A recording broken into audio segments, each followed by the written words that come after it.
بسم اللہ الرحمن الرحیم۔ السلام علیکم ورحمۃ اللہ وبرکاتہ۔ محترم ناظرین، آج کی درود سٹوری بڑی انٹرسٹنگ ہے۔ آج کی سٹوری ایک ایسے شخص کے بارے میں ہے جو بہت ہی زیادہ تنگ دست تھا۔ جب اس نے درود شریف پڑھنا شروع کیا تو پھر کیسے اس کی زندگی بدل گئی۔ اللہ نے اسے کتنا نوازا، اس نے دوسروں کو دینا شروع کر دیا۔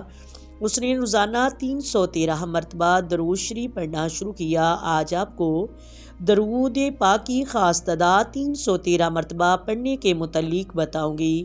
313 کا عدد یہ برکت کا عدد ہے، اللہ کی مدد کا عدد ہے، رحمتوں کے نزول کا عدد ہے، کیونکہ جنگ بدر میں صحابہ کرام کی تعداد 313 تھی۔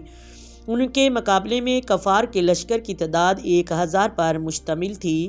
ان کے پاس جنگ کا ساز و سامان اور سب کچھ تھا، لیکن مسلمان ان کے مقابلے میں تعداد میں بہت تھوڑے تھے اور جنگی ساز و سامان بھی بہت کم تھا۔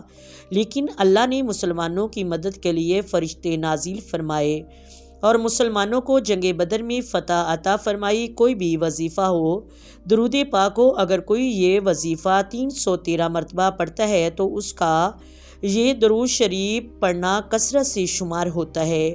سب بگڑے کام سنور جاتے ہیں۔ اگر کوئی چاہتا ہے اس کی حاجت بہت جلدی پوری ہو جائے، اس کی مشکلات حل ہوں، تو وہ یہ وظیفہ کرے، روحانیت نصیب ہوگی۔ کسی بھی نماز کے بعد توجہ کے ساتھ 313 مرتبہ درود شریف پڑھیں۔ روزانہ مقرر وقت پر خشوع و خضوع کے ساتھ یہ وظیفہ کریں۔ اللہ نے چاہا تو انشاءاللہ آپ کا کام ضرور پورا ہوگا۔ امید کرتی ہوں آپ کو ویڈیو کی سمجھ آ گئی ہوگی۔ اگر ویڈیو اچھی لگے ویڈیو کو لائک کریں، شیئر کریں اور پلیز چینل کو سبسکرائب کریں۔ آئیں مل کر آقا دو عالم نور مجسم سرور کائنات صلی اللہ علیہ وآلہ وسلم کی ذات پر درود و سلام کی نذرانے پیش کریں۔